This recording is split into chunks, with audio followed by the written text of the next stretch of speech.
Hello అండి, welcome to our channel. యూట్యూబ్లో scroll చేస్తూ ఉంటే సున్నుండల వీడియో కనిపించింది. ప్రాసెస్ ఏదో ఈజీగానే ఉంది, ఇంట్లో ఉన్న ఇంగ్రీడియంట్స్తోనే చేయొచ్చు అని ట్రై చేశాను.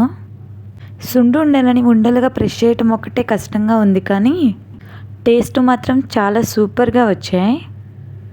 నేను చెప్తే నమ్మరు, కానీ ఫస్ట్ టైం చేసినా కానీ చాలా సాఫ్ట్గా టేస్టీగా వచ్చాయి.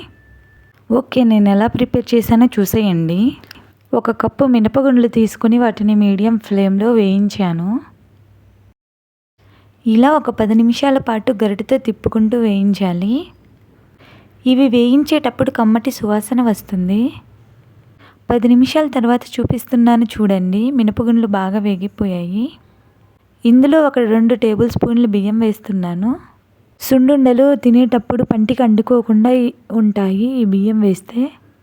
ఒక 10 నిమిషాలు వాటిని చల్లారనివ్వాలి.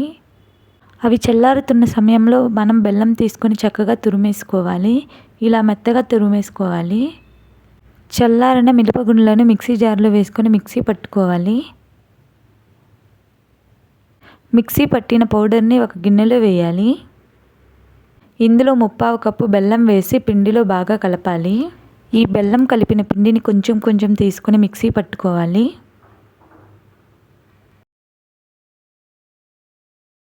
మరీ అంత మెత్తగా మరీ అంత బరకగా కాకుండా ఇలా మిక్సీ పట్టుకోవాలి.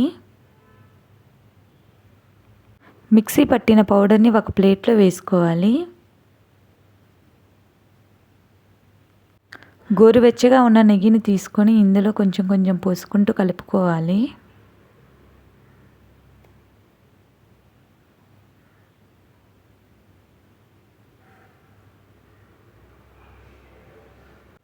నెయ్యి వేడిగా ఉంది కాబట్టి స్పూన్తో కలుపుతున్నాను.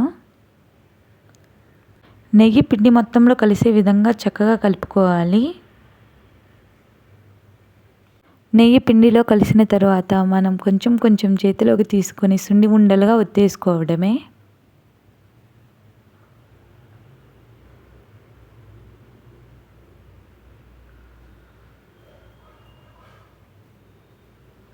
చాలా సాఫ్ట్గా, తినేటప్పుడు పంటికి తగలకుండా చాలా టేస్టీగా వచ్చాయండి.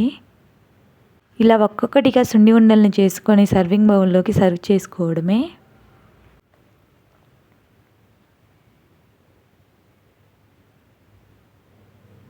నేను ఇక్కడ ఒకటి తుంచి కూడా చూపిస్తున్నాను చూడండి, చాలా సాఫ్ట్గా వచ్చాయి. Thank you for watching. ఈ వీడియో మీకు నచ్చినట్లయితే మన ఛానల్ని సబ్స్క్రైబ్ చేసుకోండి.